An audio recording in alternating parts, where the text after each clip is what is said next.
சின்ன நாடு நினைச்சா இந்த உலகத்துல இருக்க மொத்த நாடுகளோட செல்வத்தையும் முடக்கி இந்த உலகத்தையே மண்டியிட செய்ய முடியும்னு சொன்னா நீங்க நம்புவீங்களா?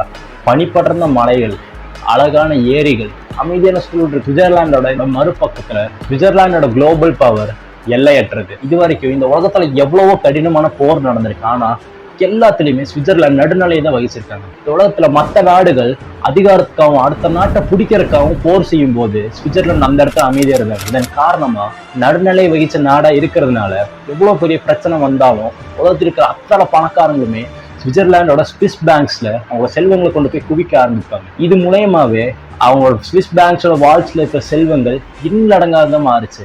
அந்த பேங்க்ஸ்ல இருக்கிற இன்வெஸ்ட்மெண்ட் ஆகட்டும், கோல்டா இருக்கட்டும், ரொம்ப பவர்ஃபுல்லான ரொம்ப அதிகாரம் இருக்கிற ஒருத்தங்களால மட்டும்தான் கண்ட்ரோல் பண்ணவே முடியும். இதனாலேயே என்னதான் அவங்க நடுநிலை வகைச்சாலும் ரொம்ப அமைதியான நாடுமே தெரிஞ்சாலும் இந்த உலகத்தில் இருக்கிற அத்தனை பில்லியன் கணக்கான மக்களோட வாழ்க்கையுமே அவங்க தான் தீர்மானிக்கிறாங்க. அது மட்டும் இல்லாம இவங்களோட நாட்டுல தான் இந்த உலகத்தோட முக்கியமான பிரச்சனைகள் நடக்கும்போது உலகத் தலைவர் அத்தனை பேருமே கூடி அடுத்து என்ன செய்யலாங்கிறத பத்தி பேச்சுவார்த்தை நடத்துவாங்க. இதனாலேயே இந்த உலகத்தோட இந்த ஃபைனான்சியல் நேஷன் அப்படின்னு கூப்பிடுவாங்க.